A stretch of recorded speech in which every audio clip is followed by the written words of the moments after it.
अस्सलाम वालेकुम, कैसे आप सब ठीक हैं, फिट हैं? नई वीडियो के साथ बल्कि नए सवाल के साथ आपकी खिदमत में हाजिर हूँ। मैं जैसा कि आप सब जानते हैं कि पेशेंट्स आते हैं मेरे पास, मुख्तलिफ़ शहरों से लोग आते हैं और जहाँ डाइट एक्सरसाइज की बात हो रही होती है वहाँ मेरी कोशिश होती है कि मैं उनसे बोलूँ कि कोई सवाल है तो पूछें। और मुझे बड़ा अच्छा लगता है कि जब लोग सवालात लेके आते हैं। तो मैं जब ये क्वेश्चन करता हूँ कि सवाल पूछें, तो मैंने ये देखा कि ये एक जो सवाल है ना, ये रिपीट हो रहा है।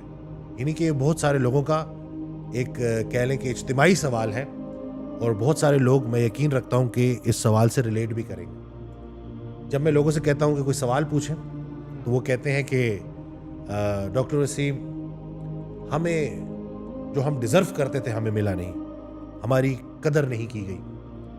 मैं जो समझता हूँ कि मुझे जो मेरा दाम लगना चाहिए था या जो मुझे मुकाम मिलना चाहिए था वो मिला नहीं। लोगों ने मेरी कदर नहीं की, जिस इदारे में मैं काम करता उसने मेरी कदर नहीं की। यानी कि ये गिला होता है उनका। तो उस दिन मैं ऑडियो सुन रहा हज़रत वासिफ़ अली वासिफ़ रहमतुल्लाह की, तो उसमें वो इरशाद फरमाते हैं कि अपनी कीमत लगाना बंद करो। ये जो हम अपनी कीमतें लगाते रहते हैं ना कि हाय मुझे तो वो मिला नहीं जो मैं डिज़र्व करता था, ये फ़ौरन गिले में चला जाती है बात और नाशुक्री में चली जाती है। अब से हम क्या बोलेंगे कि जो भी मुझे मिला अल्लाह ने मुझे मेरे हक से ज़्यादा दिया। नेमतें गिनना तो शुरू करो। इंसान का सबसे बड़ा मसला ये है कि ये कोई एक बुराई इसके साथ हो जाए ना, कि इंसान अगर उसके साथ बुरा कर दे तो वो उस इंसान की 100 जो नेकियां है, जो एहसान है, वो भूल जाएगा, उस एक बुराई को याद रखेगा और उसे मल्टीप्लाई बाय 0 कर देगा। और यही मामला माज़ अल्लाह इंसान अल्लाह के साथ भी करता है कि ज़रा सा कोई एक चीज़ मुश्किल आती है तो वो अल्लाह के वो सारे इनामात, वो एहसान भूल जाता है और उस एक चीज़ का गिला करना शुरू कर देता है। और आपको अंदाज़ा भी नहीं है कि जब हम गिला करना शुरू करते हैं, जब हम राज़ी नहीं होते अपनी ज़िंदगी में, तो किस हद तक वसवसे बढ़ते हैं। हम किसी चीज़ पर भी खुश नहीं रह सकते। जो इंसान 5 मरले के घर पे खुश नहीं है ना, वो 5 कनाल के घर पे भी खुश नहीं होगा।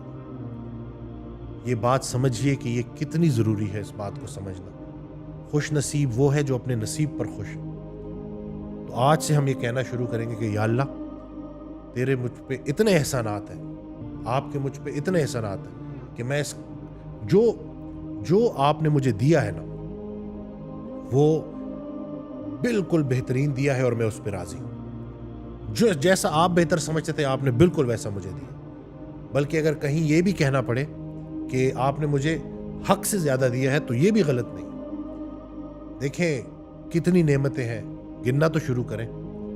ये नज़ारे बनाए अल्लाह ने और उसके बाद उसको देखने के लिए आपको आंखें दे दी, अकीदा दे दिया, ईमान दे दिया, वालदैन दे दिए। हम अक्सर गिला कर रहे होते हैं। अक्सर लोग आते हैं और मर्द आते हैं और वो कहते हैं कि मेरी वाइफ जो है बड़ी बदतमीज़ है।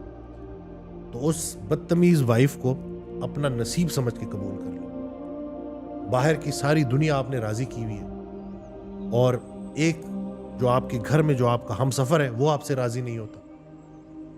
इतनी अना का मसला बनाया हुआ है हमने कि उसमें हम उस बंदे को नहीं राज़ी कर सकते जिसको राज़ी करना सबसे ज़्यादा ज़रूरी है, बल्कि उसको हम इतना नज़रअंदाज करते हैं।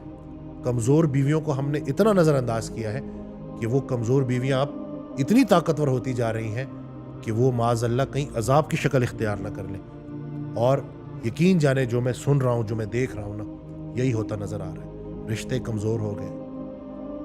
पहले दुश्मन जो है ना दूर कहीं रहा करते थे, अब घरों के अंदर ही जाने दुश्मन साथ साथ रह रहे। क्या हो गया है? छोटी सी ज़िंदगी है, 4 दिन का मेला है, फिर उसके बाद ये सब ख़त्म होने वाला है। तो ये जो कुछ अरसे का स्टे है आरज़ी इस दुनिया में, इसमें भी हम राज़ी नहीं रह सकते। ये जो करीबी इर्द गिर्द रहने वाले हैं ना, इन्हीं का पूछा जाएगा। और जब हम निकाह करते हैं तो वो वादा है, तो ज़्यादातर लोगों को तो वो वादा ही याद नहीं है और हमारे वादों का अल्लाह हमसे पूछेगा। और ये जो शादी है ना, ये भी वादा है कि शादी करते वक्त हमने तमाम क्वालिटीज़ और तमाम प्रॉब्लम्स के साथ एक इंसान को अपनी ज़िंदगी में कबूल किया था। आज उसकी वो छोटी छोटी गलतियां भी हमें इतनी बड़ी बड़ी नज़र आ रही हैं क्योंकि हमें वो वादा भूला हुआ है। जब हम अल्लाह को बीच में लेके आएंगे ना और अल्लाह के हवाले से सोचेंगे کہ میں نے اللہ کو گواہ بنا کر اس رشتے کی ابتدا کی تھی اور وعدہ لیا تھا تو بڑے مسئلے ہمارے حل ہو جائیں گے. اور یہ دونوں کے لیے ہے. گھر کو جنت بنانا ہے جی. ایک دوسرے کو فتح کرنے کی مشن پہ نکلے ہوئے ہیں میاں بیوی, جس سے پوری فیملی سفر ہو رہی ہیں, خود بھی راضی نہیں ہے, بچے بھی افیکٹ ہو رہے ہیں. تو اس بات کو سمجھیے. اللہ پاک ہمیں عمل کرنے کی توفیق دے. چینل کو سبسکرائب کرنا نہ بھولیے گا. دعاؤں میں یاد رکھیے گا.